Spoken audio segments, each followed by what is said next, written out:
बहुत समय पहले की बात है। एक राज्य में राजा हरिदत्त शासन करता था। वह बहुत ही आलसी और मूर्ख था। राज्य की सारी जिम्मेदारी मंत्रियों पर छोड़कर वह दिन भर सोता और तरह तरह की अजीब हरकतें करता। मंत्रियों ने एक भव्य बैठक कक्ष में इकट्ठा होकर राज्य की समस्याओं पर चर्चा की, जहां राजा के बिना कोई दिशा निर्देश नहीं था। उसी समय राजा हरिदत्त बाग में रंग बिरंगे फूलों के बीच आलसी तरीके से लेटे हुए थे और एक खिलौने की तलवार पकड़े हुए अपने सपनों में खोए हुए थे। एक अशांत बाजार में शहरवासी सामान के लिए बहस कर रहे थे, क्योंकि शाही नेतृत्व की अनुपस्थिति से वहां अराजकता और अव्यवस्था फैल गई थी। इस बीच राजा हरिदत्त अपने बाग में खोए हुए थे, जबकि वह पास के फव्वारे से पानी पर खुद पर छिड़कते हुए तितलियों के चारों ओर उड़ने के बिना ही अपने ख्यालों में खोए हुए थे। एक दिन राजा ने दरबार में घोषणा की, आज से राज्य में हर कोई मेरे जैसे सोएगा, कोई काम नहीं करेगा, ताकि सब सुखी रहें। मंत्री और दरबारी घबरा गए। सेनापति ने कहा, राजन, अगर प्रजा काम नहीं करेगी तो अनाज कैसे उगेगा, व्यापार कैसे चलेगा?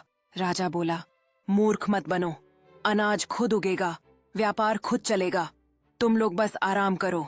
राजा ने आराम करते हुए सोचा कि उसकी योजना सफल होगी, लेकिन कुछ ही दिनों में किसानों ने देखा कि फसलें सूख रही हैं।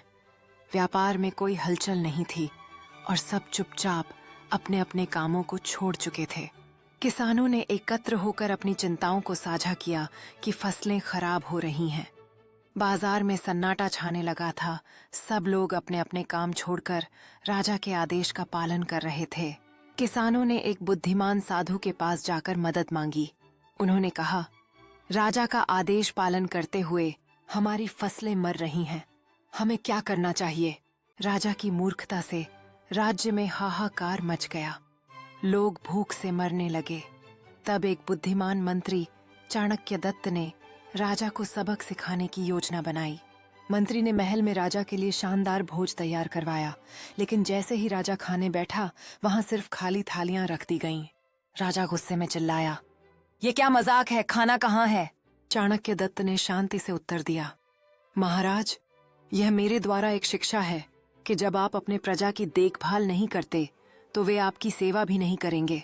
राजा ने धीरे धीरे अपनी आंखों में समझ की चमक देखी और पूछा, तो क्या मुझे अपनी प्रजा के प्रति अपनी जिम्मेदारियों को समझना चाहिए? चाणक्य दत्त ने मुस्कुराते हुए कहा, जी हाँ महाराज, सच्चा राजा वही है जो अपने लोगों की भलाई के लिए मेहनत करे। राजा ने निर्णय लिया कि वह अपनी प्रजा के लिए एक बेहतर नेता बनेगा और उनकी भलाई के लिए ठोस कदम उठाएगा। राजा ने अपने प्रजाजनों को भरोसा दिलाया कि वह उनकी समस्याओं का हल करेगा और उनके साथ मिलकर राज्य को एक नए रास्ते पर ले जाएगा। मंत्री बोला, राजन, जब कोई काम ही नहीं कर रहा तो खाना कहाँ से आएगा? राजा को समझ आ गया कि बिना मेहनत के कुछ भी संभव नहीं। उसने तुरंत राज्य में काम करने का आदेश दिया।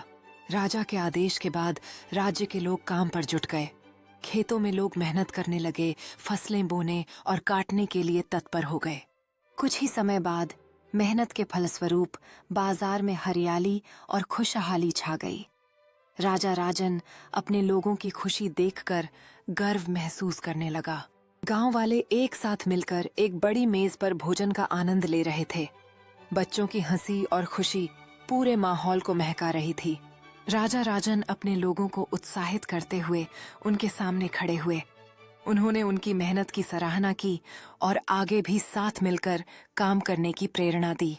मेहनत के फलस्वरूप उन्होंने एक रंगीन त्योहार मनाने का निर्णय लिया। राजा राजन अपने लोगों के साथ खुशी से नाचते और गाते हुए एकजुटता का प्रतीक बने। मेहनत के बिना सुख संभव नहीं। जो आलसी होता है वह खुद को और दूसरों को भी दुखी करता है। कई बार हम सोचते हैं कि बिना मेहनत के सफलता मिल जाएगी, परंतु ऐसा नहीं होता। जब हम मेहनत करते हैं तो परिणाम भी अच्छे आते हैं और हम खुश रहते हैं। खुद को और दूसरों को प्रेरित करना भी मेहनत का हिस्सा है, जिससे हम सब आगे बढ़ते हैं। कड़ी मेहनत का फल हमेशा मीठा होता है और इस मेहनत से हम अपने सपनों को साकार कर सकते हैं। इसलिए मेहनत करना कभी मत छोड़ो, क्योंकि सफलता का दरवाजा केवल उन्हें ही खोलता है जो कोशिश करते हैं। हर कला और पेशे में मेहनत की आवश्यकता होती है, जिससे हम अपने सपनों को साकार कर सकते हैं। हर सफल व्यक्ति के पीछे एक कहानी होती है जो मेहनत और संघर्ष की होती है। इसलिए हर किसी को अपनी मेहनत पर विश्वास रखना चाहिए, क्योंकि यही हमें हमारे लक्ष्यों तक पहुंचाती है।